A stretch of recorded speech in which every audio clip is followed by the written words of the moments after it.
सुरुवात करूयात आयडिया सारे गम प स्वर मनातले स्वप्न ताऱ्यांचे. आजची आणि उद्याची थीम असणारे डेडिकेशन.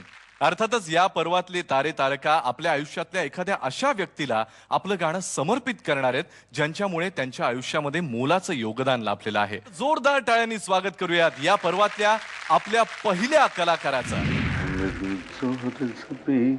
तुझे मालूम नहीं. ऑर्केस्ट्रातल्या निवेदकाचं काम हे तसं कठीणच असतं. एखाद्या सिंगरचा आवाज खराब झाला किंवा एखादा सिंगर उशिरा आला किंवा मेन सिंगरला विश्रांती द्यायची असेल तर निवेदकाला गाणं हे म्हणावंच लागतं. आणि खरं सांगायचं तर माझ्या गाण्याची सुरुवात अशीच झाली.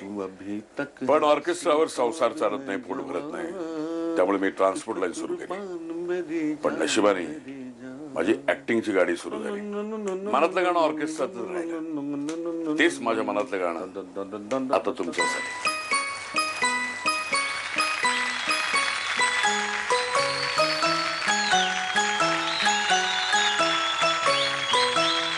मैं जिंदगी का साथ निभाता चला गया.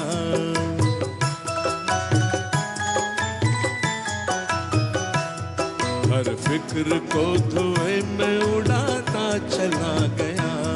हर फिक्र को धुएं में उड़ा.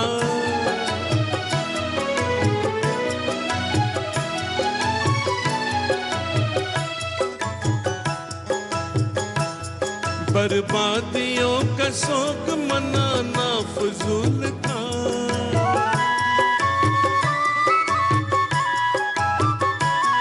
बर्बादियों का शौक मनाना फजूल था. मनाना फजूल था. मनाना फजूल था. बर्बादियों का जश्न मनाता चला गया. बर्बादियों का जश्न मनाता चला गया. हर फिक्र को धुएं में उड़ा.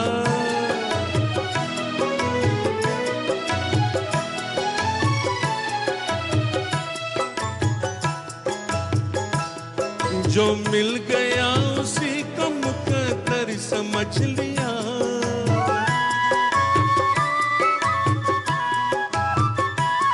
जो मिल गया उसी को मुकद्दर समझ लिया. मुकद्दर समझ लिया. मुकद्दर समझ लिया.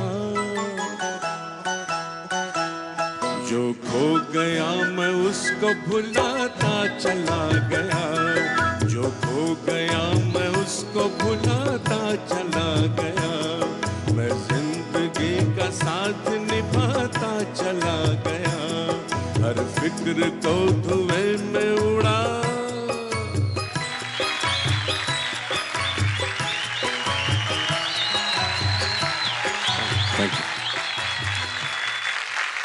नमस्कार. क्या बात है. फारच जोरदार तुमचं आगमन झालेलं. आपण विचारूया. जरूर. अवधूत. मोहन काका, तुमचं अभिनयामधलं जे काम आहे ते माझ्या संगीतातल्या कामापेक्षा कितीतरी पटीने जास्त मोठं काम आहे. अरे वा. आणि मला असं वाटतं फार कमी स्पर्धांमध्ये फार कमी परीक्षकांना अशी संधी मिळत असेल की ते स्पर्धकाचा आशीर्वाद घेऊ शकतात. तर माझ्या या पर्वाची सुरुवात परीक्षक म्हणून मला तुमच्या आशीर्वादाने करावीशी वाटते. मी तुमचे आशीर्वाद घ्यायला तिकडे येणार.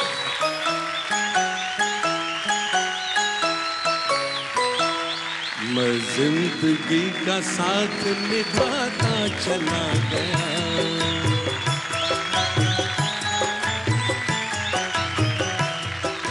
आणि तुमच्या गाण्याबद्दल काय म्हणू मी. मला तो असा देवानंदचा लायटर वाचताना जो तो दिसला मला. म्हणजे हे गाणं गात असताना तुम्ही आमच्यामध्ये नव्हता. तुमचे डोळे दुसरीकडे कुठेतरी होते. काय आठवत होतं तुम्हाला? काय नाही, स्वरात गाणं व्हावं यासाठी केविलवाणा प्रयत्न होता. नाही खूप छान खूप छान खूप छान. Thank you sir. क्या बात आहे. वंदना ताई. जोशी, तुम्ही आधी टच केलं गाणं आम्हाला. Thank you touch. थँक्यू. मोहन जोशींचा फेवरेट शब्द आहे टच. स्वरांना टच केलं, काळजाला टच केलं आणि माझ्या आवडत्या हिरोचं गाणं आवडत्या हिरोनी म्हटलं. मोहन, मान घे. Thank you thank you very much. मला तुम्हाला एक गोष्ट विचारायची आहे. तुमचं मोहम्मद रफींवर भयंकर प्रेम आहे. माझी जेव्हा ट्रान्सपोर्ट लाईन होती त्यावेळेला मी 10-12 कॅसेट्स अशा होत्या 45 मिनिटाच्या 90 मिनिटाच्या की ज्या सलग ओळीने पहिलं गाणं सुरू झालं तर 90ावं गाणं कुठलं असेल इथपर्यंत सगळी गाणी पाठ होती माझी. 10 वर्षापर्यंत ड्रायव्हिंग करताना ते जे इतकं भरलं मुरलंय माझ्यामध्ये, अर्थात मी त्यांचा जबरदस्त फॅन आहे. नाही, आणि याचबरोबर तुम्ही ऑर्केस्ट्रामध्ये सुद्धा गायचात. पुण्याला विलास आडकरांचा एक मोठा ग्रुप होता, ज्यांना मी माझं सांगितलं गुरु इन द सेन्स त्यांच्याकडे जे काही शिकायलो मी. आज दुर्दैवाने ते माझ्याकडे नाही आहेत, म्हणजे इथे आज जगात नाही आहेत. त्यामुळे माझं आजचं हे गाणं मी त्यांना समर्पित करतोय. म्हणजे अतिशय आदरणीय अशी ती व्यक्ती होती, त्यांच्या प्रेमात मी होतो. त्यामुळे आज त्यांची आठवण मला नक्कीच येते.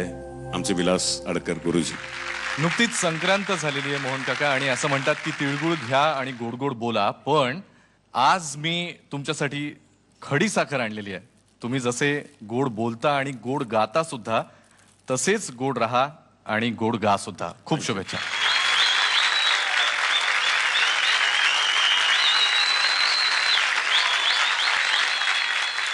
Sa re ga ma pa, ay yeah, sa re ga ma pa.